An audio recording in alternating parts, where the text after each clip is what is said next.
Et bonjour à tous et bienvenue sur la chaîne du testeur d'applications. Aujourd'hui, une application pour surveiller son alimentation, MyFitnessPal, disponible sur smartphone et tablette. Disponible sur iOS et Android. Donc on ouvre l'application. Pour commencer, quand vous allez dans Autres, vous avez plusieurs onglets ici présents. Par exemple, l'onglet Communauté. Il faut savoir qu'il y a des forums où les gens qui utilisent l'application peuvent échanger. Vous avez différentes thématiques. Par exemple ici, cette fois-ci c'est la bonne. Voilà, à 12h17 le 5 février. Voilà, le 5 février. Et vous avez des gens qui publient un petit peu comme sur Facebook. C'est un petit peu le réseau social de l'application MyFitnessPal. Ensuite, vous avez aussi des amis avec qui vous pouvez interagir, vous motiver. Vous avez des messages. Vous pouvez voir vos messages ici.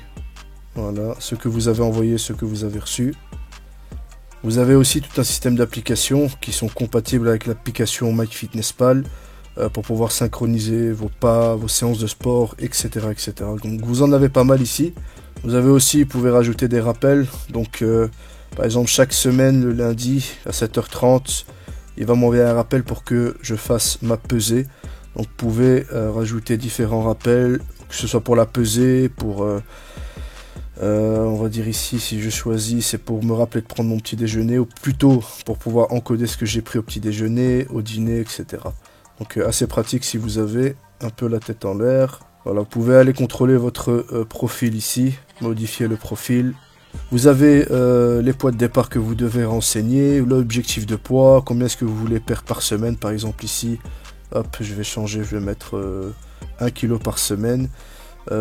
Niveau d'activité, je vais changer. Moi, je suis plutôt actif. On va mettre très actif. Objectif en matière de calories, glucides, etc. Donc, ici, vous avez un objectif par défaut pour votre maintenance de 2020. Vous pouvez choisir le pourcentage de calories, de macronutriments que vous voulez consommer. On va dire pour les glucides 40, pour les protéines 40 et pour les lipides 40 également. Voilà. Vous pouvez aussi rajouter vos entraînements par semaine. On va dire j'en fais 4 par semaine. Hop. Minutes. Combien de minutes par entraînement? On va mettre 60 minutes. Voilà. Après, il y a différentes fonctionnalités qui sont réservées aux membres premium. Les membres premium, quand tu cliques là-dessus, voilà, ça te revient à 50 € par an, soit 4,17 € par mois, ou alors mensuellement. Tu peux payer 10 € par mois et pouvoir arrêter à tout moment. Donc ce qui nous intéresse ici, nous, c'est de pouvoir contrôler notre alimentation. Donc vous voyez qu'aujourd'hui, j'ai un objectif quotidien de 2020 calories. Donc voilà, ici vous avez le petit déjeuner, dîner et les snacks, c'est-à-dire les encas que vous faites entre les repas.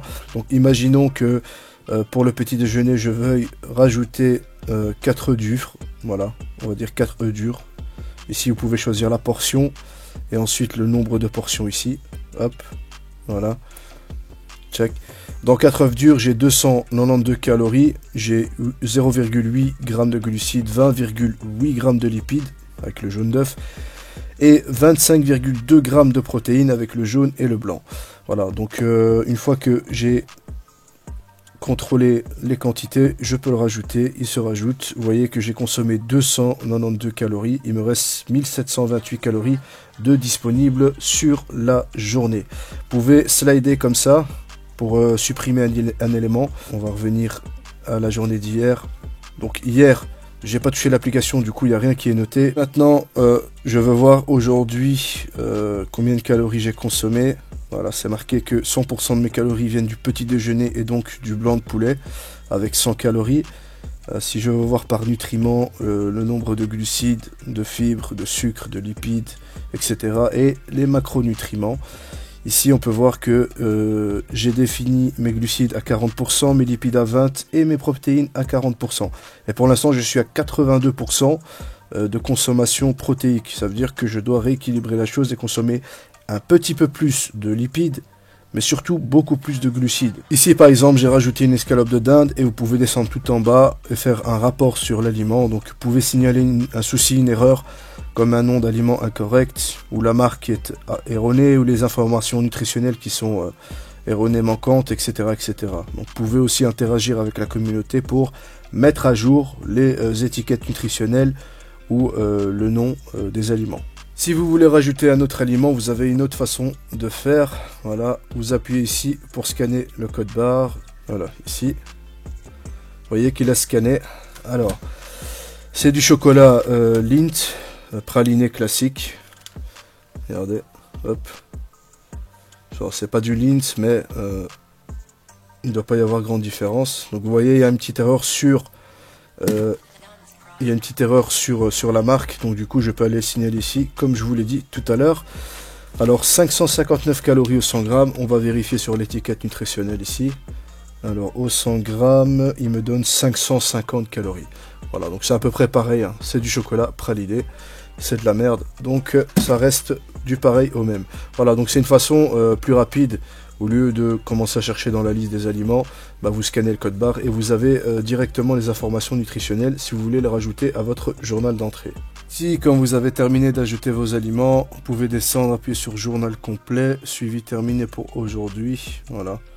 Donc ici, il va vous faire un résumé de l'Institut National de la Santé. Voilà, comme vous pouvez voir.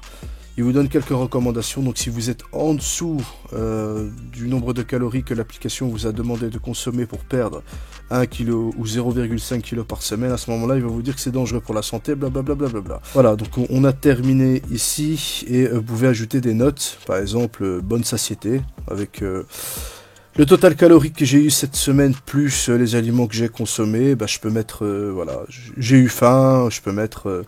bonne sensation pour le petit déjeuner, le déjeuner on va dire, j'ai eu faim tout le reste de la journée, etc. Ça vous permet de réguler un petit peu les aliments que vous allez intégrer à votre diète, ok? Donc voilà, j'espère que cette petite vidéo vous a plu. N'hésitez pas à vous abonner si le monde des smartphones, des tablettes, des applications vous intéresse, et moi je vous dis à la prochaine.